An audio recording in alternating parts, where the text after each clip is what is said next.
Well, the African Human Development Report is about the issue of food security in Africa and how to address the food security problem that persistently exists in the continent and how it relates to human development, how it affects human development, how it affects the development of children, adults, productivity, the overall well-being of the continent and the economic well-being of the people of Africa.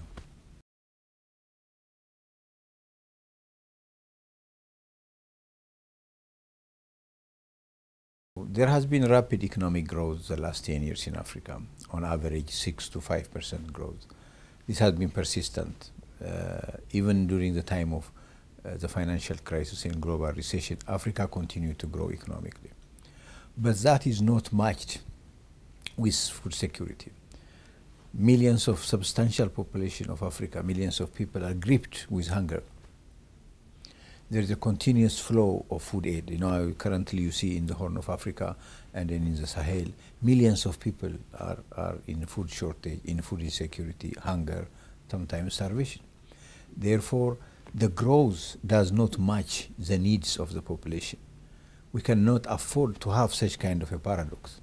Therefore, the whole purpose of raising this Human Development Report is to address that it is possible to quickly eliminate hunger, food insecurity in Africa. The continent is hugely endowed with natural resources, quite substantial amount of arable land, variety of climatic situation in the continent, huge number of rivers crossing the continent, the Congo, the Niger, the Nile. Therefore, the continent is naturally endowed for agricultural productivity and food security. So the whole purpose is in order to have an effective, efficient, dedicated policy to make sure that the food security issue, the hunger issue is once and for all addressed in a systemic chain of food supply and food production.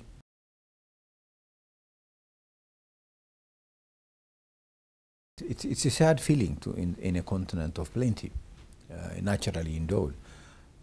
It also affects the human development of society. It affects growth, industrialization, productivity, well-being, livelihoods. It's very sad to see tents year after year of feeding centers, year after years of starving children. And it's solvable.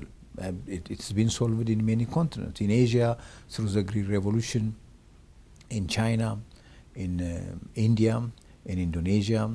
These things have been addressed. The knowledge is there, the technology is there, the science is there, the know-how is there, and also the variety of seeds, the irrigation techniques, the drought resistance, all are available. Just with effective, coherent, well-coordinated policy change and dedication from government and the people of Africa, it's addressable.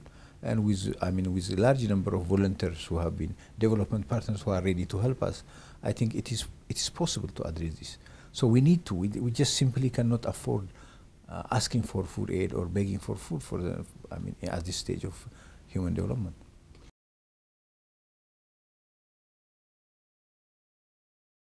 Well, I think key is one is in order to have food security, we have to increase productivity. And all the ingredients for increased productivity are available if we really closely watch and think about it. The second is we have to build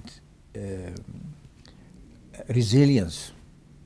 Food security is not something you just address like that. Small-scale farmers, large-scale farmers, mechanized, modern, traditional farmers. You have to mix all that. And then you have to empower people, particularly the rural areas and women. In Africa, substantial portion of women are farmers. So you have to address access to land, access to exchange services, access to the variety of inputs. These are very critical for us. So with this approach, in terms of really effectively increasing productivity, the science is there, the technology is there, the know-how is there, and also building resilience systematically so that you don't have a bumper harvest one year and then not have a good harvest the next year. So systematically you have to be sustainable productivity increase. And then you have to empower in order to do that, empower the people. And then help them having credit access, access to land, access to irrigation equipment, variety of seeds and other inputs, fertilizers. And I think we can address these things in a very dynamic way and then once and for all address, because everybody has addressed it. Latin America addressed it, Asia has addressed this, and I think it's time for us to do it.